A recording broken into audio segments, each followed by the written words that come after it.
The dawn of Islam. A new faith emerges.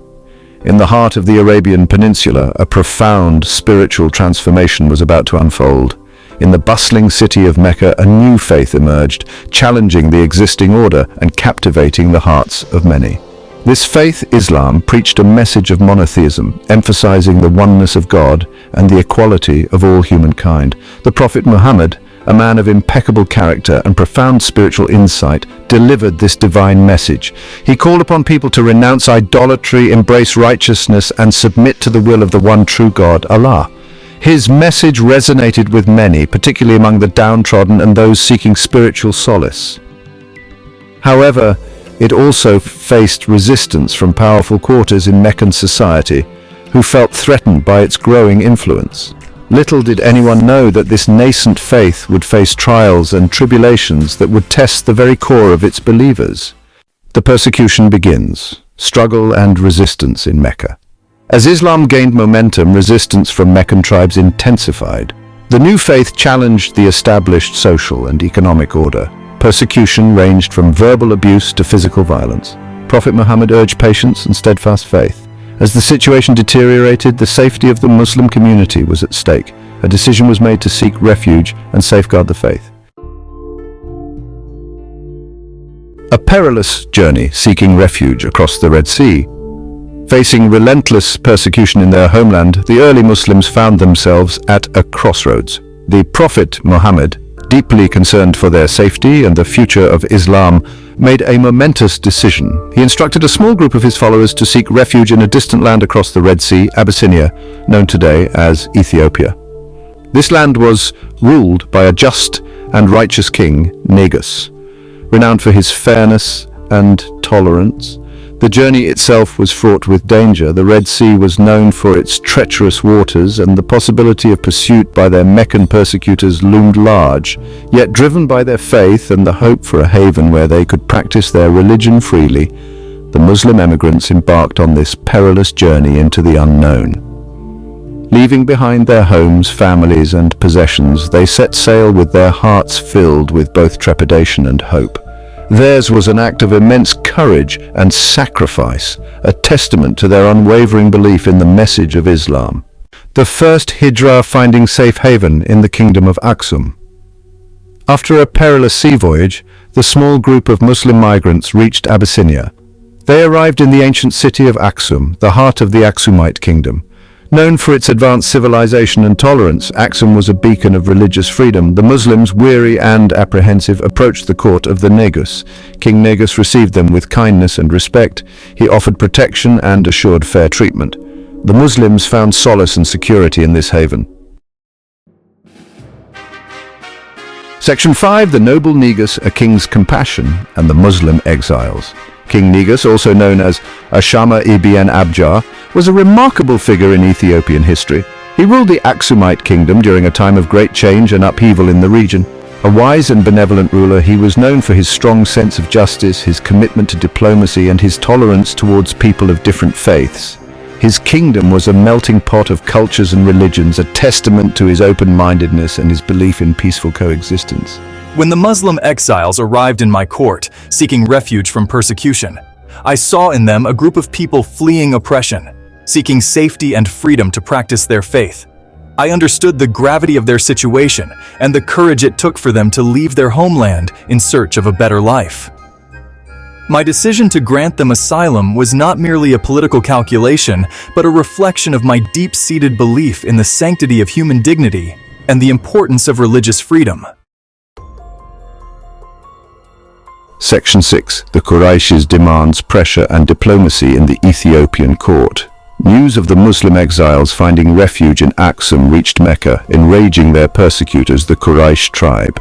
Determined to bring them back and crush the nascent faith of Islam, the Quraysh dispatched a delegation to Axum, bearing gifts for King Negus and his officials.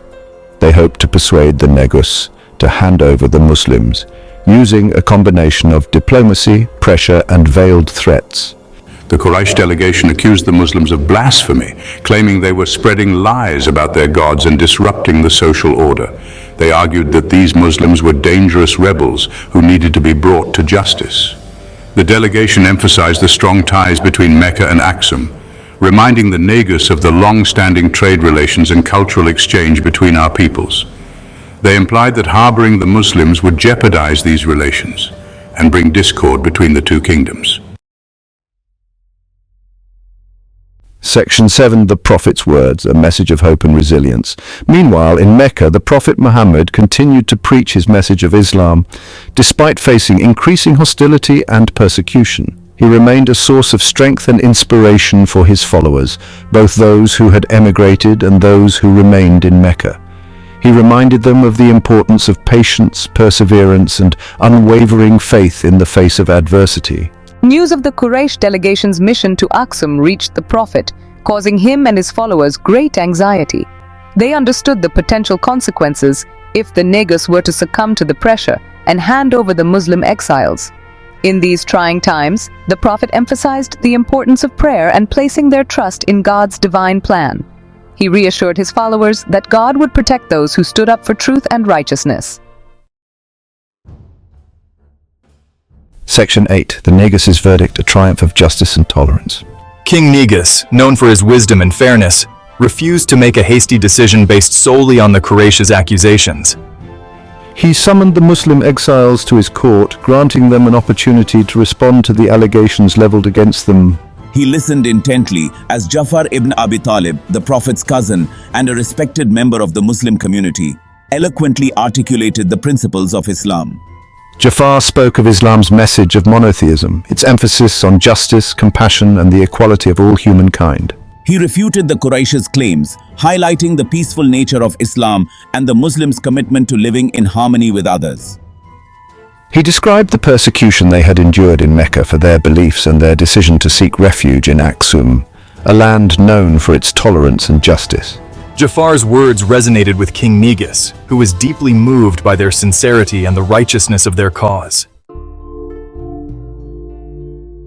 Section 9, the Legacy of Axum, Ethiopia's enduring gift to Islam. King Negus, after careful consideration and having listened to both sides, rendered his verdict. He refused to hand over the Muslim exiles to the Quraysh, declaring that they would remain under his protection in Axum.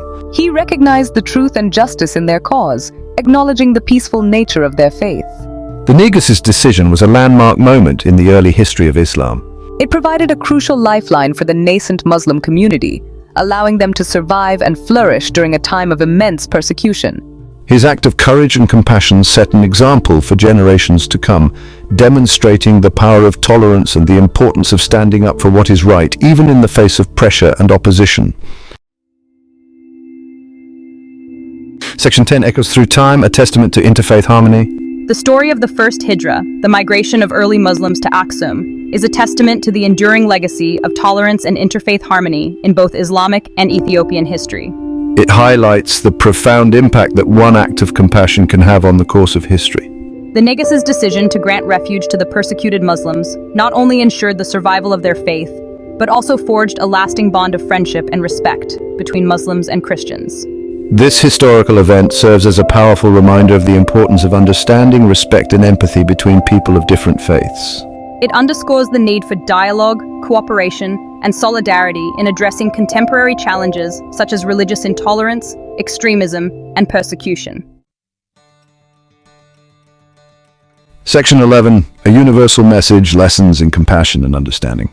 The story of Ethiopia's embrace of early Muslims holds profound lessons for humanity.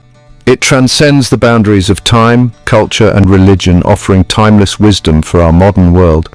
It reminds us that compassion, empathy, and courage are not signs of weakness, but rather pillars of a just and harmonious society.